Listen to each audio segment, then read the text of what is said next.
Então, nós vamos finalizar esse exercício que foi iniciado em aula anterior, né? Ele pede, vamos relembrar, para que a gente calcule a força resultante causada pelo escoamento sobre a curva vertical. Nós fizemos toda uma discussão mostrando o que é uma curva horizontal e o que é uma curva vertical, e a gente vê que fundamentalmente a diferença entre elas é se a força-peso ela entra ou não no equacionamento, né? A gente percebe que quando o cálculo é feito numa curva horizontal, como essa que é mostrada aí na imagem, essa curva aqui, a força-peso ela acaba não entrando no equacionamento, uma vez que ela é perpendicular ao plano de solução do problema, que é o plano XY, é um plano horizontal, são dois eixos horizontais nesse caso, o eixo X e o eixo Y. Quando a curva é horizontal, o eixo Z é um eixo vertical, então nós realizamos a solução no plano vertical, onde o eixo X é horizontal e o eixo Z é vertical. E nesse caso a força-peso ela entra na solução do problema. Ou a força-peso ou alguma componente dessa força-peso, peso seno de um ângulo, peso cosseno de um ângulo, né? Então essa força-peso ela interfere na solução do problema. Esse problema nosso é o problema, então, de uma curva vertical, certo?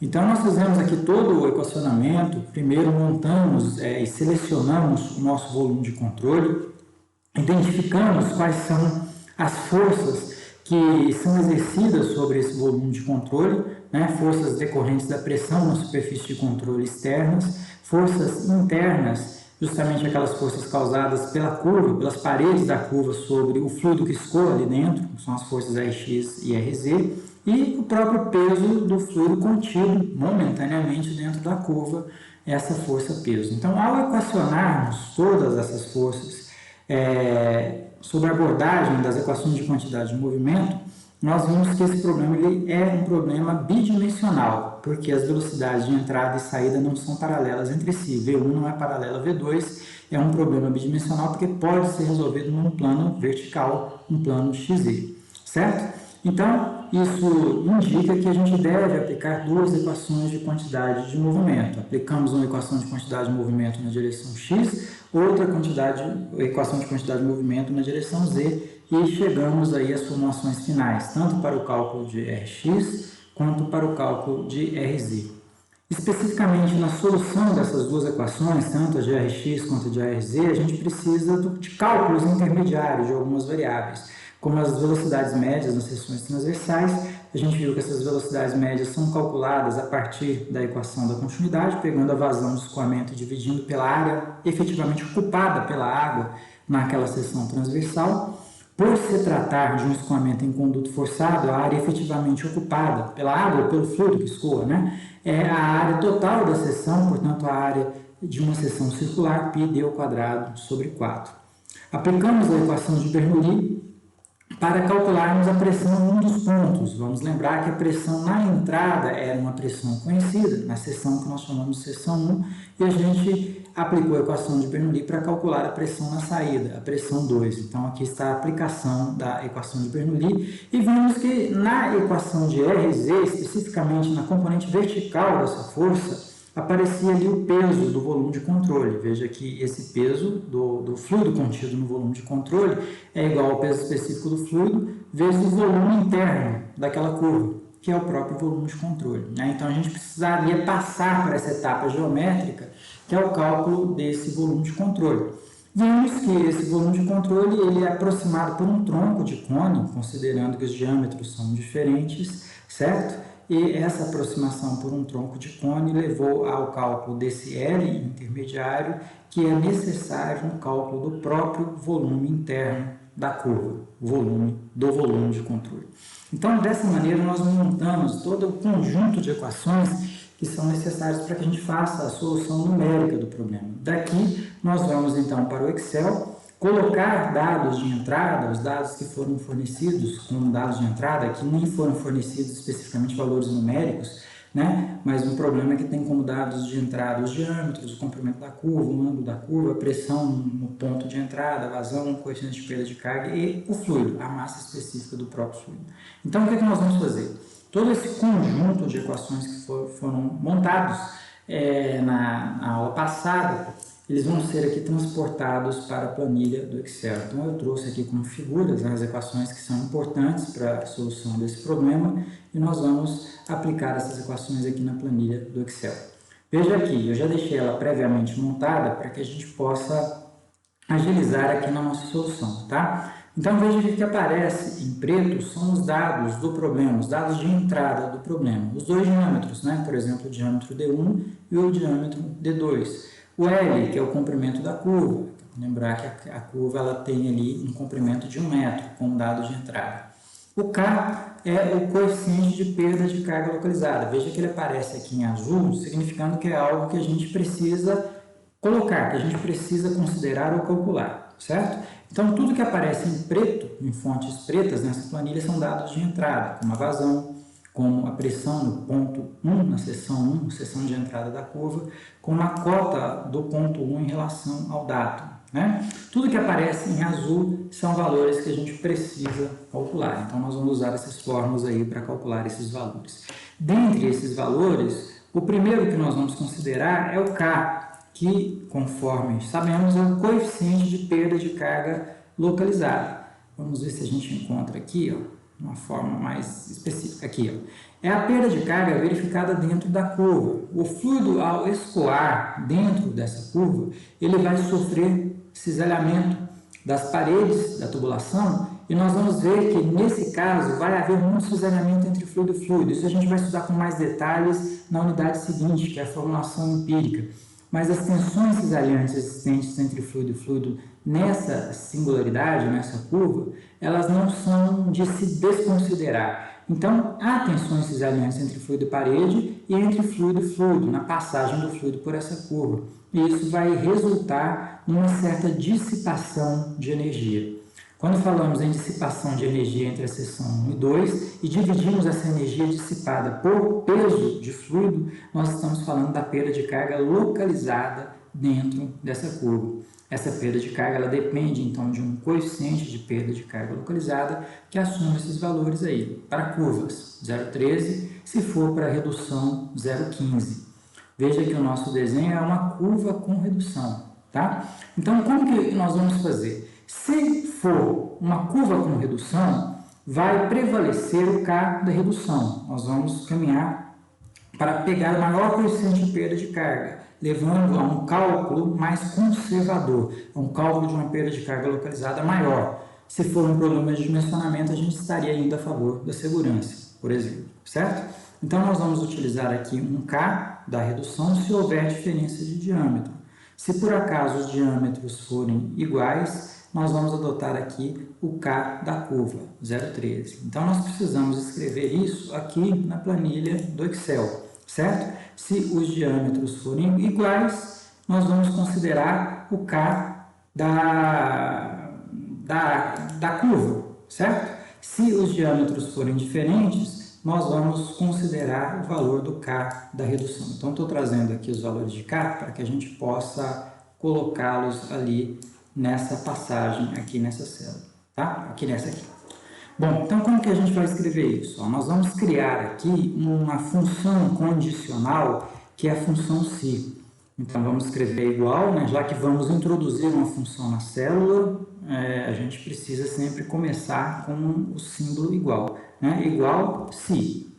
Então, olha, se os diâmetros forem iguais, então se esse diâmetro está na célula B2 for igual ao diâmetro que está na célula B3, se eles forem iguais, eu vou usar o valor do K da curva, 0,13.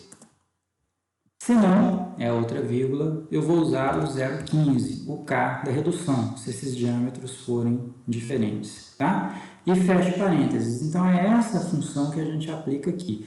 Eu só quero chamar a atenção de vocês aqui para um detalhe. No meu computador, eu configurei lá na raiz do computador, lá nas configurações de idiomas, que ele está configurado em inglês. Então, quando eu faço essa configuração lá na raiz do computador, né, não aqui uma configuração específica do Excel, não, mas uma configuração lá na raiz do computador mesmo, né, no painel de controle dele lá, onde eu coloco o idioma em inglês, significa que o separador de decimais é o ponto, certo? Eu tive que fazer isso porque eu estou usando alguns programas de origem norte-americana, né? E esses programas só rodam se ele utiliza na raiz do computador o separador de decimais como sendo ponto. Ele não reconhece vírgula. Então, um programa como esse, por exemplo, se a gente usa vírgula, ele não reconhece da pau. Ele roda completamente errado ou nem chega a rodar. Tá? Então, eu tive que fazer no meu computador essa modificação nas configurações.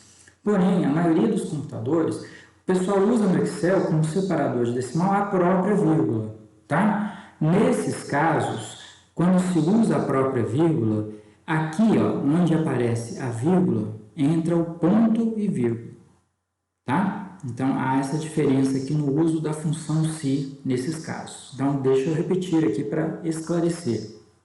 Olha, se os diâmetros forem iguais, B2 igual a B3. Essa primeira vírgula, que no caso de um computador não configurado no idioma inglês, né, seria um ponto e vírgula, tá? Então eu coloco a vírgula porque o separador de decimal é ponto. Se o separador de decimal fosse a vírgula, teria que se colocar o ponto e vírgula aqui, tá? Então a leitura dessa função é a seguinte: ó, se B2 for igual a B3, portanto, se os diâmetros forem iguais, então essa primeira vírgula significa então. Então, o valor dessa célula, que é a célula B5, é igual a 0,13. Senão, a segunda vírgula significa senão. O valor é 0,15, certo? Então, dessa maneira, nós utilizamos a função condicional se dentro da planilha do Excel, uma das funções mais úteis que nós temos para resolver problemas em planilhas, as funções condicionais se. Inclusive, em casos um pouco mais complexos, nós podemos até colocar sis concatenados, um si dentro do outro. Se acontecer uma determinada coisa, então eu abro outro si. Se acontecer outra coisa, eu faço um determinado cálculo. Então, a gente pode abrir vários sis dentro de outro si, certo? Então, essa função é uma das funções mais úteis em cálculos de planilha do Excel, a função si. Dúvida em relação à aplicação dela? Creio que vocês já devam ter aplicado em outras circunstâncias aí, né? Então, veja que o parêntese foi aberto, parênteses fechado, eu dou um Enter e, nesse caso, como os diâmetros são diferentes, prevalece o K da redução. Então, nós vamos usar aqui um K de 0,15. Próximo passo, nós vamos calcular esse L auxiliar. O que seria esse L auxiliar? Veja que para calcularmos o volume do volume de controle, que é o volume da curva, que é o tronco de cone aqui com verde escuro, a gente precisou de fazer a diferença entre o volume de dois cones, o volume de um cone grande menos o volume do cone pequeno, que é esse cone verde mais claro. Então, esse L seria a altura do cone menor, né? Um valor auxiliar, né? Ela não é uma função... Ela não é uma variável fundamental no problema, mas é uma variável auxiliar. A gente precisa calcular essa variável justamente para calcular o peso de fluido contido nessa curva, tá? Então, para chegarmos ao peso de fluido contido nessa curva, é necessário calcular essa variável auxiliar, que é o L. Nós chegamos à conclusão que o L pode ser calculado por essa equação, fazendo simplesmente uma semelhança de triângulos. Então, eu vou pegar essa equação e transportar para cá, vai ser ela que nós vamos escrever aqui, não do VC, essa aqui do L, certo? Então, nós vamos escrever essa equação desse comprimento auxiliar aqui dentro. Então, veja aqui, ó, que ele vai ser igual a D2. Percebam que os diâmetros D1 e D2, eles entraram na nossa planilha em milímetros. E, obviamente, para que a gente faça o cálculo desse L, ele tem que ser em metros, né? A gente vai trabalhar no sistema internacional. Mas note que aqui, ó, nós temos D2 dividido por D1 menos D2. Ora, D2, se D2 entrar em milímetros, D1 menos D2 entrar em milímetros, a gente corta as unidades, certo? Então, a relação entre D2 sobre D1 menos D2, ela dá um valor adimensional. Tanto faz se a gente entrar com D2 e D1 em milímetro ou em metro. Então, eu vou fazer da forma mais fácil. Já que está em milímetro, eu vou continuar entrando com isso aí em milímetro. Então, vamos lá. É o valor em milímetros, que está nessa célula B3. Esse é o valor de D2. Vezes o comprimento da curva, o tamanho da curva, a extensão da curva é um dado do problema. Na célula B4, dividido pela diferença entre D1 e D2. Entenderam, pessoal, por que eu não precisei aqui converter D1 e D2 para metros? Tá tranquilo? Obviamente, ao calcularmos isso aí, esse L auxiliar aparecerá em metros, porque o L da curva entrou em metros. Tudo bem? Ele está aqui em metros. Bom, feito esse cálculo, nós podemos agora finalmente calcular o volume da curva, que é aqui o volume do volume de controle, né? Que é essa diferença entre o volume dos dois cones. Então, nós vamos aplicar essa equação aqui nessa célula para calcularmos o volume da curva. Com a entrada dos L em metros, e agora sim, dos diâmetros em metros, nós temos que substituir aqui os diâmetros D1 e D2 em metros, eles não podem mais entrar em milímetros, certo? Nós chegaremos a um volume da curva em metros cúbicos. Então, a gente tem que ter atenção aqui nas entradas. O L da curva tem que ser em metros, o L auxiliar tem que entrar em metros e os diâmetros têm que entrar em metros, para que a gente tenha uma área em metro quadrado vezes uma altura em metro para dar um volume em metro cúbico.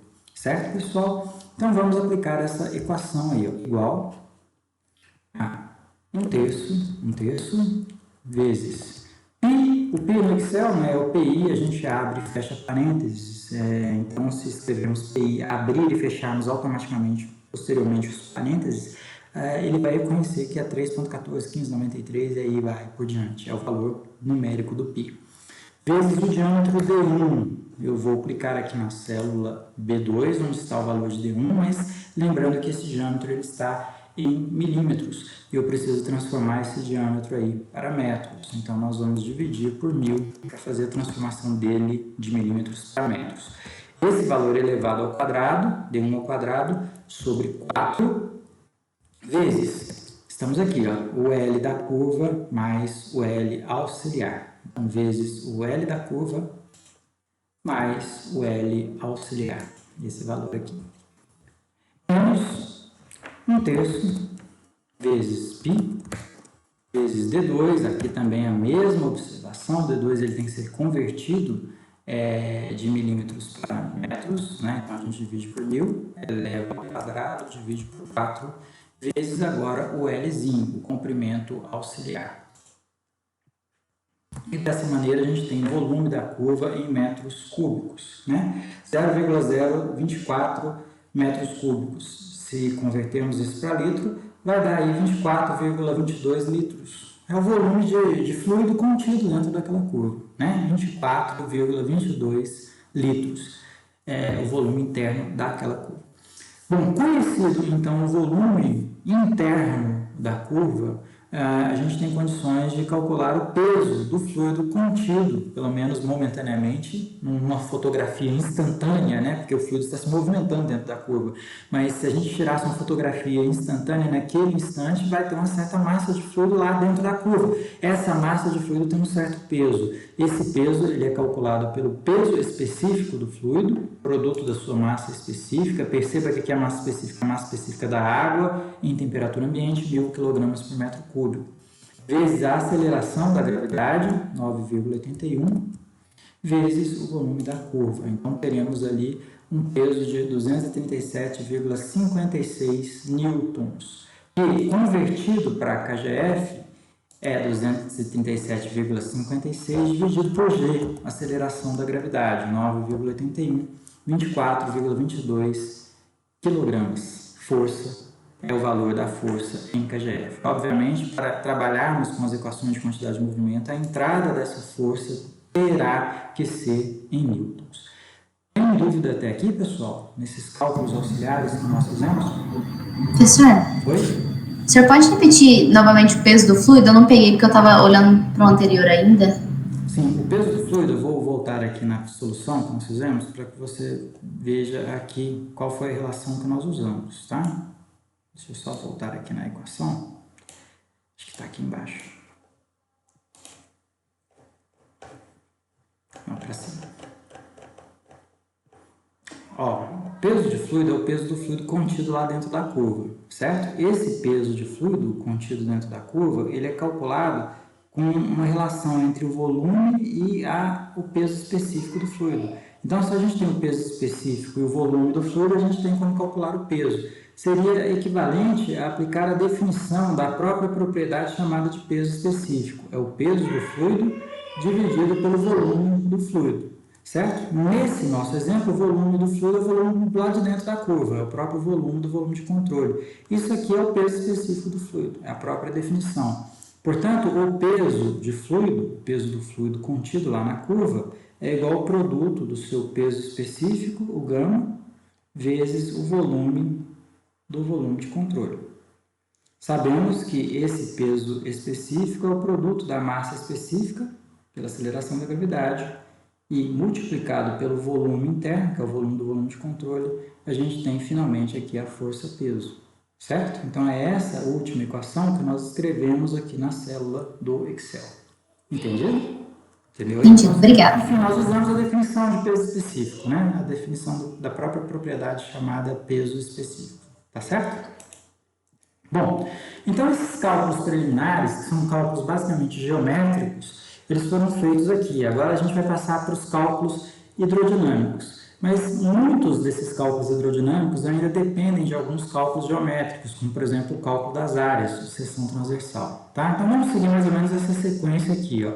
São dados do problema a vazão, 0,1 metros cúbicos por segundo, a pressão P1 em kPa, em quilopascal. Vamos fazer a conversão dessa pressão para pascal, porque é a unidade do sistema internacional. Né? O pascal é o newton por metro quadrado e é com essa unidade que nós vamos entrar nas equações de quantidade de movimento. Então, sempre tomando cuidado para que as entradas nas equações sejam feitas no sistema internacional, porque se entrarmos com todas as variáveis no sistema internacional de unidades, a gente garante que a saída do resultado estará no sistema internacional de unidades. A gente evita cometer erros grosseiros de entrar com unidades diferentes e chegarmos num valor numérico que é irreal. Certo, pessoal? Então, sempre quando a gente faz tudo ali dentro do sistema internacional, numa equação física como essa equação de quantidade de movimento é física, ela veio da segunda lei de Newton, certo? Então, a gente garante que a saída vai ficar ali no sistema internacional de unidades. Então, vamos converter essa pressão que foi dada em kPa para Pascal. Né? Então, nós vamos pegar essa pressão em Pascal e vamos multiplicar em kPa, e vamos multiplicar por 1000. Aí a gente tem o valor da pressão em Pascal, 100.000 newtons por metro quadrado. Tudo bem? Vamos pegar e calcular agora a carga pesométrica, o P sobre γ, que é justamente pegarmos a pressão em Pascal e dividirmos pelo peso específico do fluido. O peso específico é o produto da massa específica pela aceleração da gravidade, ou vezes G. Então, nós temos ali uma carga pesométrica, P1 sobre γ, de 10,19 metros de coluna de água. Por que metros de coluna de água? Porque nós dividimos pelo peso específico da água. Certo, pessoal? Então, a gente tem o P1 sobre γ em metro de coluna de água. Feito isso, os próximos cálculos são geométricos. São cálculos aqui que vão nos conduzir ao valor da vazão. Né? Então, deixa eu só descer isso aqui que nós já utilizamos. Nosso objetivo é calcular aqui a relação entre vazão e velocidade. E veja que ela vai depender da área da seção transversal efetivamente ocupada pelo fluido. Em escoamento conduto forçado, toda a seção transversal é ocupada pelo fluido, então nós vamos calcular as áreas A1 e A2 com essas fórmulas aqui, que é a área da seção circular, certo? Então, a gente tem aqui π vezes d1 ao quadrado sobre 4. Obviamente, como a área deverá sair em metro quadrado, o diâmetro ele tem que entrar também em metro quadrado, certo? Então, esse é o valor em milímetros. Nós vamos dividir por 1000 para transformarmos em metros ao quadrado sobre 4. E d ao quadrado sobre 4, chegaremos a uma área 1 de 0,0314 metros quadrados. Repetindo o mesmo procedimento para o cálculo da segunda área, da seção 2, π vezes o diâmetro d2. Esse diâmetro d2 ele vai ser dividido também por 1000 para transformarmos em metro, elevado ao quadrado, dividindo por 4. Então, teremos um valor de A2 de 0,018 metros quadrados. Feito o cálculo dessas áreas, aí sim a gente tem condições de calcular ali as velocidades aplicando diretamente aqui a equação da continuidade. Então, a velocidade V1 é igual a vazão dividido pela área 1. Essa velocidade será em metros por segundo. A velocidade V2 ela é igual a vazão dividido pela área A2. 5,66 metros por segundo. Não são velocidades baixas, certo, pessoal? São velocidades altas. Nós comentamos aqueles problemas já em exercícios anteriores de que velocidades muito altas passando dentro de condutos, com o passar do tempo, ao longo dos anos, podem provocar erosão interna desses condutos, aquele material do tubo sendo desgastado com o passar do tempo. Então, essa vazão leva a velocidades altas, tanto na seção 1 quanto na seção 2. Em geral, para condutos forçados, velocidades acima de 2 metros por segundo já são velocidades consideradas altas, que podem provocar processos erosivos, que vão levar a uma vida útil muito menor daquele tubo. Se aquele tubo durar 20 anos, ele dura 10, ele dura 8, 5 anos, com esses processos erosivos, certo? É uma perda considerável de vida útil, né? Então, um problema como esse seria mais interessante ser resolvido, por exemplo, com diâmetros maiores. Se eu aumentar, por exemplo, aqui o diâmetro D1 para 300, ó, eu vou ter uma velocidade V1 menor lá, certo? Vocês percebem que a gente tem velocidades V1 menores. Então, mais uma vez eu saliento, é muito importante, eu vou voltar aqui para a condição inicial, né? É muito importante que a gente resolva esses problemas no Excel, porque a partir de uma planilha automatizada, como a gente está fazendo aqui, a gente tem condições de testar cenários e fazer dimensionamentos mais corretos. Mantidos esses diâmetros, se eu considero que essas velocidades são altas demais, significa que para esses diâmetros uma vazão tão grande quanto 0,1 não é recomendável. Tá? Então, a gente faz a opção de ou reduzir a vazão, ou se a vazão realmente tiver que ser essa, é mais interessante a gente aumentar os diâmetros. Vamos partir desse problema do pressuposto que a vazão transportada tem que ser 0,1 metro cúbico por segundo. Por exemplo, que seja um sistema de abastecimento de água, uma adutora de água, que precisa transportar isso aí para alimentar uma certa população, certo? Então, a vazão tem que ser 0,1. Então, não é recomendável ficarmos com diâmetros pequenos aqui. Vamos aumentar esse para 300 e esse para 200, por exemplo, para que a gente tenha aí velocidades menores. Vamos melhorar aqui, jogar isso para 250, para que a gente caia ali dentro do tolerável, próximo do tolerável dos 2 metros por segundo. Isso aqui é só uma dica que eu estou dando para vocês, para que a gente passe a trabalhar com ordem de grandeza das variáveis, que a gente entenda que uma velocidade de 5, de 7 metros por segundo é uma velocidade muito alta, certo? É uma velocidade que fica impraticável em problemas reais pelo fato de ser muito erosivo. Beleza, pessoal? Tá? Então, vamos trabalhar ali nessa faixa de valores. Quando vocês fizerem disciplinas específicas de abastecimento de água, por exemplo, vocês vão ver direitinho quais são as faixas toleráveis para diversos tipos de estruturas hidráulicas, adutoras, redes de distribuição, sistemas de bombeamento, etc. Tá? Então, vão existir ali faixas toleráveis, tanto de velocidades mínimas quanto de velocidades máximas. Velocidade muito pequena é ruim também, porque começa a depositar material no tubo. Então, o material ele começa a depositar. Vamos imaginar que aquela água ela carregue sedimentos, areia, por exemplo, né? E uma velocidade muito baixa, essa areia começa a depositar no tubo. Com o passar do tempo, isso pode bloquear aí as passagens. Então, também não é interessante que se conduza fluidos com velocidades muito baixas, principalmente em sistemas de esgoto, onde a carga de material sólido é maior. Certo, pessoal?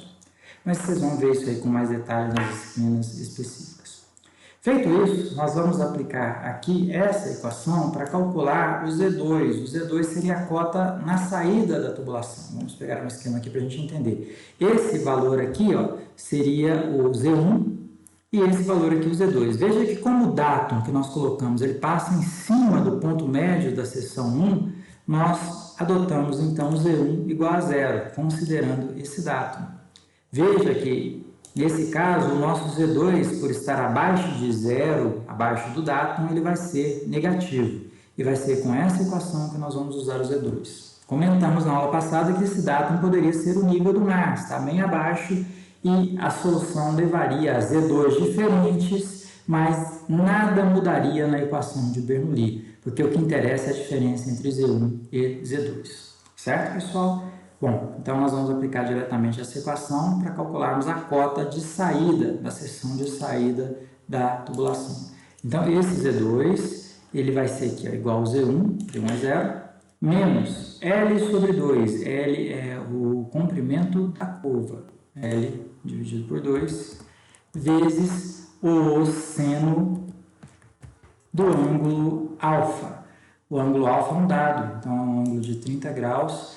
Do jeito que está escrito aqui, esse ângulo em graus, ele não dá a solução correta para a equação, porque senos e cossenos e tangentes, todas essas funções trigonométricas calculadas dentro do Excel, o argumento da função, o ângulo, ele tem que estar em radianos, certo, pessoal? E veja que 30 ali, ó, ele tem em graus. Então, a gente tem que converter isso para radianos para calcular o seno e o cosseno. Aqui no Excel é diferente, por exemplo, da calculadora, que você coloca lá no modo grau, no modo radiano, aí você entra com o ângulo no modo desejável, né? O Excel não, ele sempre calcula o seno, cosseno, tangente, cotangente, ângulos, etc. Essas funções trigonométricas todas, considerando que o ângulo está em radianos, sempre em radianos, certo? Então, nós podemos fazer a conversão vezes π, o ângulo em graus vezes π dividido por 180, e a gente faz essa conversão aí para radianos. Aqui, ó, normalmente ele faz uma correção de português, né? O SEN, ele às vezes aqui no meu computador ele está corrigindo para 100, faz uma correção de texto, a gente volta aqui para seno do número. E aí a gente tem o valor de Z2. Outra alternativa, em vez de fazer essa própria conversão aqui de ângulos de graus para radianos, é utilizar uma função que o Excel tem, que é a função radianos. E aí você pega um ângulo em graus. Então ele calcula para radianos um ângulo em graus. Se você esquecer daquela relação π dividido por 180, né? Então ele faz esse cálculo também utilizando aí a função radianos, certo?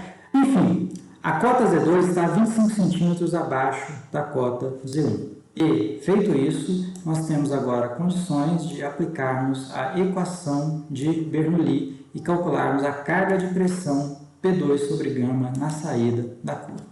Então, vamos aplicar diretamente aqui a equação de Bernoulli.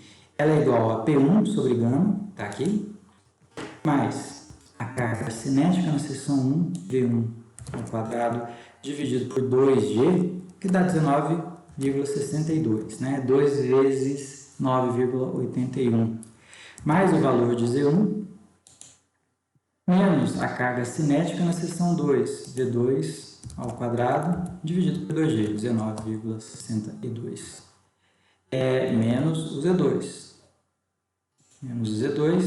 menos a perda de carga verificada dentro da curva. Essa perda de carga ela é igual ao coeficiente de perda de carga, está aqui, vezes a maior velocidade. Veja que a maior velocidade é a velocidade V2, então vezes V2 ao quadrado dividido por 2G, 19,62. E dessa maneira nós calculamos ali a carga de pressão na saída da tubulação. Enfim, temos nesse momento a pressão conhecida na entrada e a pressão conhecida na saída, certo? Vamos ver seus valores. A pressão na entrada deu uma carga de pressão de 10,19. Na saída, a carga de pressão deu de 10,30. Veja que da entrada para a saída houve um ligeiro aumento de pressão, percebe? De 10,19 na entrada para 10,3 na saída. O que aconteceu, pessoal? Lembra que nós estudamos em exercício anterior que há uma tendência da pressão cair em estrangulamentos. Escoamentos em condutos forçados com estrangulamentos, ou seja, com redução de seção transversal, levam a uma tendência de queda de pressão. Se há o estrangulamento nesse problema que a gente está resolvendo, poxa, porque sai de D1 de 300 para 250, então houve um estrangulamento. Por que a pressão aumentou e não diminuiu? Em 2. O que aconteceu de diferente nesse caso? Ou erramos conta, ou algo diferente aconteceu aí, certo? Conta, provavelmente nós não erramos, né? Então, o que aconteceu? É que houve uma queda de cota. Então, essa queda de cota, ela foi suficiente para produzir o aumento de pressão, mesmo com o revés de ter uma diminuição de diâmetro. Se essa curva, por exemplo, fosse uma curva horizontal, se fosse agora uma curva igual a essa lá de cima, uma curva horizontal, ele demora um pouquinho a subir aqui, pessoal, só um pouquinho de paciência. Ó, uma curva como essa, horizontal, mesmo com o estrangulamento, as cotas de entrada na seção 1 seriam iguais às cotas de entrada na seção 2. Então, efetivamente, se houvesse o estrangulamento, a gente veria uma queda de pressão em 2, porque não houve diferença de cotas entre 1 e 2. Mas na nossa curva vertical, não. Na nossa curva vertical, a cota de 2 é menor do que a cota de 1. E essa descida do fluido para uma cota menor sobrepôs a queda de pressão verificada no estrangulamento. E nesse balanço geral entre uma perda de cota, ou seja, o fluido descendo para uma cota inferior, e um estrangulamento que levaria a uma queda de pressão, a pressão ainda nesse balanço conseguiu ser maior, graças à queda de cota, à diminuição de cota. Certo, pessoal? Então, a gente verificou isso na solução desse problema. Embora haja tendência da pressão cair em estrangulamentos, em reduções de diâmetro, a gente tem que ter em mente que uma outra variável entra na jogada, é a cota, ou se as cotas forem diferentes. Se as cotas forem diferentes, pode haver aqui um aumento de pressão. Então, o que é que nós verificamos nessa situação? Se aqui a gente tem uma pressão P1, nessa situação a gente verificou que a pressão P2 foi maior do que P1. Poderia ser menor, pessoal? Poderia, se esse diâmetro fosse tão pequeno a ponto da pressão P2 ficar menor do que P1. Então, no nosso exercício, P2 foi maior do que P1. Mas eu não vou deixar isso aqui registrado, porque pode acontecer de P2 ser menor do que P1. Isso aconteceu, P2 ser maior do que P1, com os dados de entrada que nós utilizamos ali na planilha do Excel. Certo, pessoal? Entenderam o que eu disse aqui? Então, verificamos que houve, de fato, com os dados numéricos, um aumento de pressão. Vamos pegar talvez um caso esdrúxulo e jogar aqui para 100 milímetros o D2. Aí a pressão caiu, olha o tanto que caiu. Ela sai de 10, cadê o P sobre gama? De 10 para 1. Veja o tanto que caiu, olha lá. Com redução para um diâmetro de 100. Se for 150 em 2, a pressão caiu, ela saiu de 10 MCA e foi para 8,7 MCA. Com 200, a pressão caiu, ela saiu de 10,19 MCA e foi para 9,95. Com 250, a pressão não caiu mais, ela foi para 10,3. Então, houve um aumento de pressão nesses casos, certo? Então, aí é esse tipo de teste que a gente faz ali com os diâmetros para verificar se a pressão caiu ou não. Não caiu nesse caso, a pressão aumentou. Calcular a carga de pressão ou a carga pesométrica em metros de coluna de água, a gente vai converter isso para a unidade do sistema internacional. Vamos pegar e calcular a pressão em Pascal. É equivalente ao valor da pressão em MCA vezes o peso específico do fluido, o ρ, vezes o g, aceleração da gravidade, 9,81. Ali nós temos a pressão em Pascal. E a pressão em kPa é pegarmos a pressão em Pascal e dividirmos por 1000. Temos ali uma pressão de 101 kPa, certo? Então, esses dados, cálculos hidrodinâmicos, foram feitos aqui utilizando ali a equação da continuidade e a equação de Bernoulli. Ficou dúvida aqui, pessoal? Podemos seguir? Bom, na sequência, nós vamos finalmente aplicar agora as equações de quantidade de movimento para fazer o cálculo ali das forças. Deixa eu só tirar essas equações que nós já utilizamos aqui e pôr as equações que nos interessam aqui próximas. Vamos então, enfim, calcular as forças deduzidas pelas equações de quantidade de movimento. Primeiro a componente em x, depois a componente vertical em z. Veja que a componente em x, ela é calculada como sendo Fp1. Fp1 é o produto da pressão pela área da seção transversal. Isso vale para escoamentos em condutos forçados, né? Vamos ver aqui, ó. Chegamos até a anotar isso, se não me engano, em algum lugar. Bom, nós estamos encontrando, mas no escoamento aqui em conduto forçado, né, a força Fp1, que é a força que vai ser exercida sobre a superfície de controle de entrada, essa Fp1, ela é calculada como sendo a pressão nessa seção P1 vezes a área da seção transversal 1, efetivamente ocupada pelo fluido. A FP2, essa força decorrente da pressão em 2, FP2, ela vai ser calculada como sendo a pressão na seção 2 vezes a área da seção transversal A2, certo? Então, dessa maneira, a gente calcula aí as forças decorrentes de pressão, principalmente em condutos forçados. Então, vamos pegar o valor de P1, sempre P1 em unidade do sistema internacional. Então, aqui em Pascal, vezes a área A1, aparece aqui, menos FP2, é o valor da pressão P2 em Pascal, vezes a área A2. Só que a gente utiliza o cosseno do ângulo alfa para fazer a decomposição na direção x, né? Então, vezes o cosseno do ângulo alfa. Você pode usar a função radianos. Radianos do ângulo alfa. Aí você converte o ângulo de graus para radianos. Mais o ρ, que é o peso específico do fluido, vezes a velocidade V1 ao quadrado, vezes a área A1,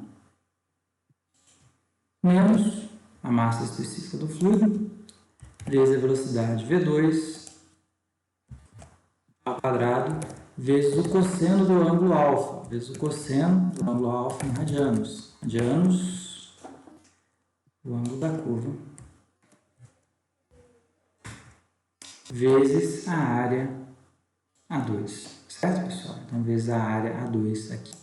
Então, essa fórmula que escrevemos aqui nessa célula é a fórmula da componente de força em X. A gente dá um Enter e chegamos a uma força de 2.737 newtons, certo? Podemos aí até converter essa força, por exemplo, para kgf. Vai pegar isso aqui e dividir pela aceleração da gravidade. Então, isso aí vai dar 279 kgf. Seria o valor dessa força aí em kgf.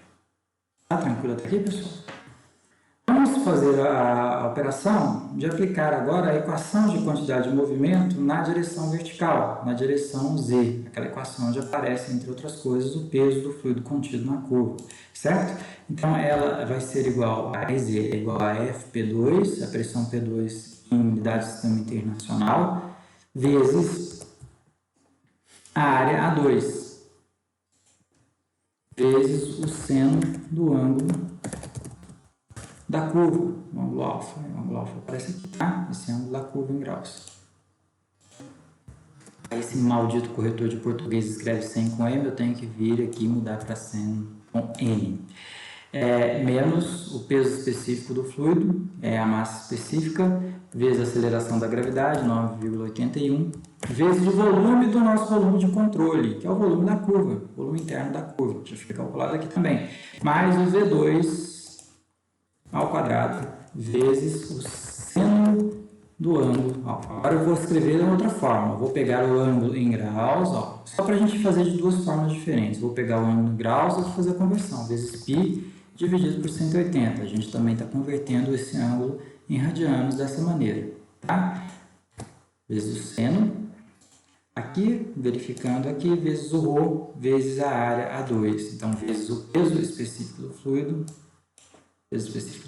aqui na célula B7, vezes a área A2 que está na célula E7. E aí a gente tem o valor da força em newtons, a força vertical, da componente vertical, que seria equivalente aí a quase 204 kgf. Certo, pessoal? Bom, percebam o seguinte, calculamos então a Rx e Rz. Ambas deram positivo. Significa o que, pessoal?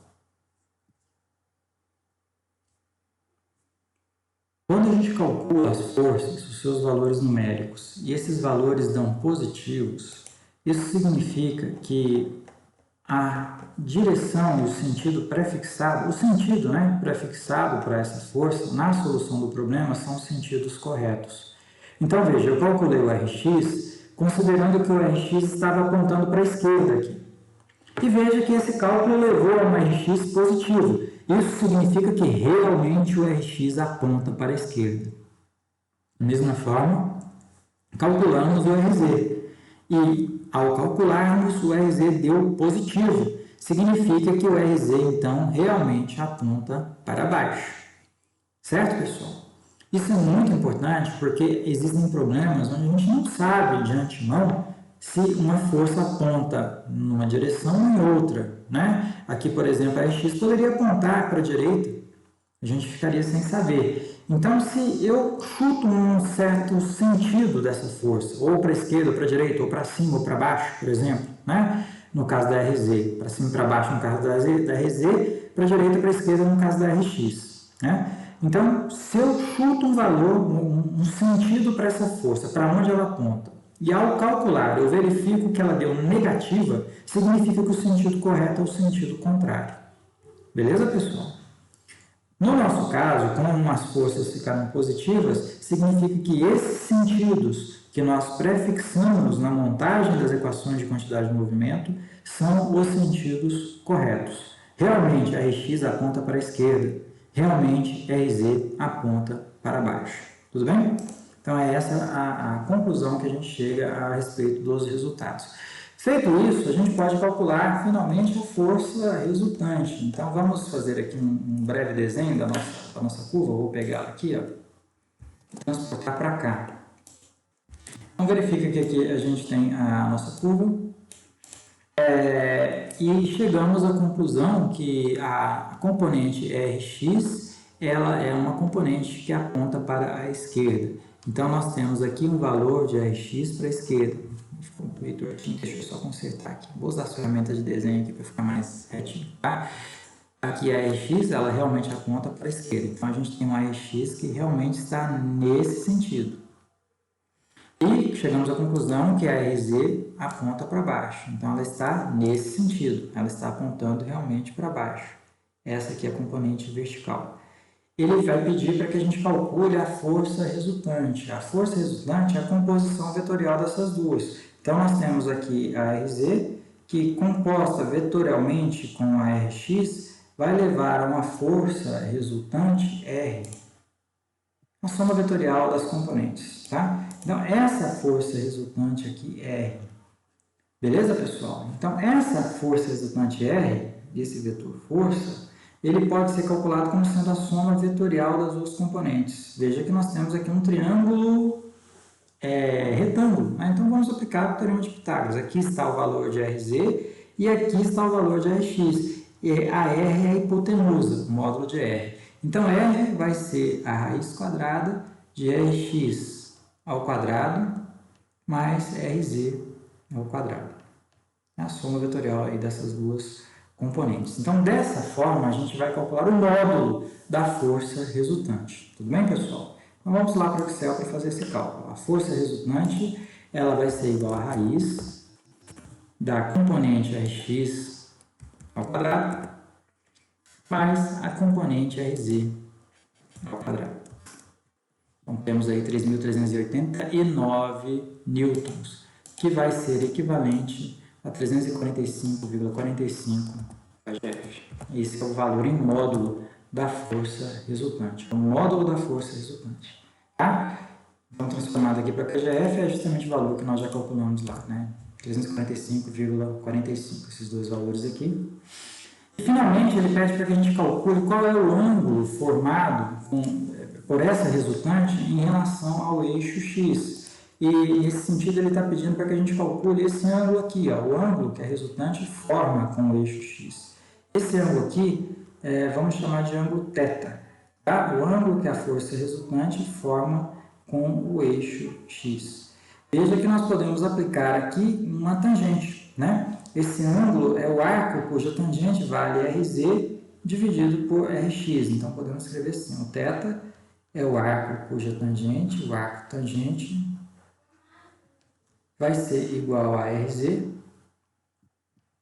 dividido por Rx. Para a gente evitar eventuais erros de sinais, vamos supor que você calculou um Rz e deu negativo, a gente usa um módulo aqui para evitar esses problemas, tá? Módulo de Rz dividido por Rx. Vamos levar isso então para o Excel. Isso aqui é o arco tangente, a função atan no Excel, tá? De Rz, ou valor absoluto, né? Módulo de Rz esse é o módulo, certo? Dividido pelo valor absoluto pelo módulo de Rx. E nós temos esse ângulo aí, ó, que desse jeito, isso aí não significa 0,63 graus, hein, pessoal? Todas as funções trigonométricas em Excel são calculadas em radianos. Então, esse ângulo aparece em radianos. E aí a gente vai transformar para graus. É a operação inversa. Se de graus para radiano a gente multiplica por π e divide por 180, de radianos para graus a gente multiplica por 180 e divide por π. Então, aqui a gente faz a conversão desse ângulo em graus. Então, veja que esse ângulo formado é um ângulo de 36,13 graus. É o ângulo que a força resultante, então, forma com a direção horizontal. Ele não é exatamente igual ao ângulo da curva. O ângulo da curva, nos dados de entrada, é um ângulo de 30 graus, certo? Então, o ângulo que a resultante forma com a horizontal não é necessariamente igual ao ângulo da curva. Aliás, não era para ser igual ao ângulo da curva, né? Porque ele não tem relação só com a geometria da curva, ele tem relação com balanço de forças, pressão, peso e forças internas dentro do volume de controle. Certo, pessoal? Então, esse ângulo não é realmente para ser igual ao alfa. O alfa é o ângulo geométrico da curva, 30 graus. O θ é o ângulo que a força resultante forma com a direção x, no caso, 36 graus, certo? Segundo os nossos cálculos. Obviamente, se mudarmos os diâmetros, esses valores tendem a mudar. Então, mudamos aqui, o ângulo passou para 15 graus, 16 graus. As forças mudam todas, tá? Se passarmos aqui para 150, muda tudo. O ângulo passa para 6 graus, tá vendo? 6,63 graus. Se voltarmos aqui para 250, o ângulo chega aos 36,13 graus, que nós calculamos previamente. Tudo bem até aqui, pessoal? Finalmente, vamos ver se realmente chegamos às respostas aos questionamentos dados pelo enunciado, ou ao questionamento dado pelo enunciado do exercício. Vou subir aqui para a gente ver o que ele está pedindo. Ele pede para que a gente calcule a força resultante causada pelo escoamento sobre a curva. O escoamento causando a força sobre a curva. Será que foi essa a força que nós realmente calculamos, pessoal? Veja que ao aplicarmos a equação de quantidade de movimento, nós sempre calculamos a força que paredes ou a força que elementos dos condutos causam sobre o fluido que está do lado de dentro dele. Então, aquela massa de fluido que está escoando aqui dentro dessa curva, né, aquela massa de fluido que escoa aqui dentro dessa curva, ela está submetida à força que nós calculamos. Então, essa força R que nós calculamos aqui é a força das paredes, portanto, a força da curva no fluido, certo? Sempre assim. Então, vamos até anotar. Essa R que aponta com esse ângulo de 36,13 graus em relação ao eixo X, essa R aqui, ó, essa R é a força da curva na massa de fluido, ou seja, da curva no fluido. O exercício não pediu, então, essa força. Ele pediu a força do fluido na curva. A força que o escoamento faz na curva. E nós calculamos a força que a curva faz no fluido. Ora, agora vamos aplicar, então, a terceira lei de Newton. A força que a curva faz no fluido, ela é igual à força que o fluido faz na curva. Em módulo, em direção, porém, em sentido contrário, tá? Então, o módulo é o mesmo módulo, a direção é a mesma, com esse mesmo ângulo de 36 graus, porém o sentido vai ser o sentido contrário, certo, pessoal? Então, nós temos aqui, ó, a mesma direção, deixa eu só ajeitar aqui para a direção ficar igualzinho. Direção é igual, porém o sentido é o contrário. Então, ela vai apontar no sentido contrário da outra força, tá? Então, vamos lá. Adicionar aqui. Essa força aqui é sim a força R que o fluido faz na curva. E sendo dessa maneira, essa é a resposta do nosso problema. Então, essa força R é a força do fluido ou do escoamento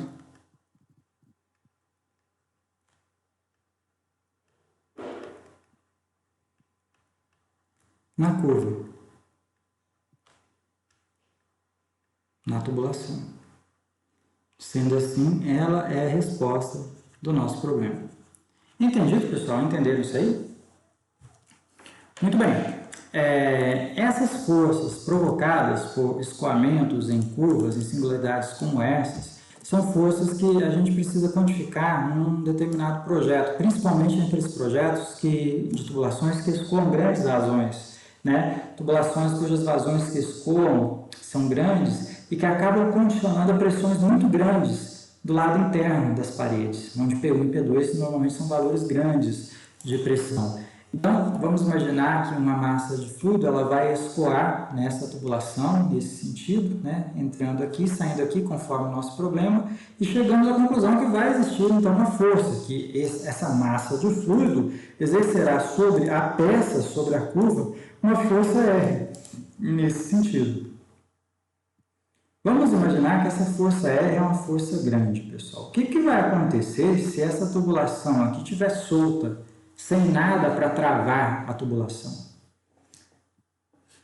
Há uma tendência dessa tubulação se romper em função dessa força R. Vocês conseguem enxergar isso? Essa força R puxando a tubulação nesse sentido pode produzir uma ruptura da tubulação nos pontos de junta, que seriam esses pontos mais frágeis aqui. Ó. Essa tubulação ela pode se romper nesses pontos, porque a força R está puxando o tubo para lá. Tá? Então, para evitar rupturas de tubulações, principalmente nesses casos, é interessante que se faça um bloco de ancoragem, que seja prevista a construção de um bloco de ancoragem. Normalmente, um bloco feito de concreto, certo? Que vai produzir um ancoramento dessa curva. Então, esse bloco ele vai envolver a curva na região onde a força R é aplicada, certo? Isso aumenta a rigidez da curva, evitando que essa tubulação se rompa nesse local. Então, nós temos aqui um bloco de ancoragem. Bloco de ancoragem. Professor? Oi? O senhor pode explicar de novo por que o R ficou contrário ao valor que a gente encontrou? Sim. É porque a força que nós calculamos ao aplicar as equações de quantidade de movimento é sempre a força que a parede faz no fluido. É sempre a força da peça, do conduto ou da válvula na massa de fluido. É sempre essa força, tá? Então, a Rx e Rz, que foram calculadas aqui pelas equações de quantidade de movimento, são sempre forças que a tubulação faz no fluido, certo? Então, essa força que nós calculamos, que verificamos que deu para baixo, é a força da tubulação no fluido, portanto, a força que a curva faz no fluido. Mas o enunciado do problema não pediu ela, pediu a força que o escoamento faz na curva, certo?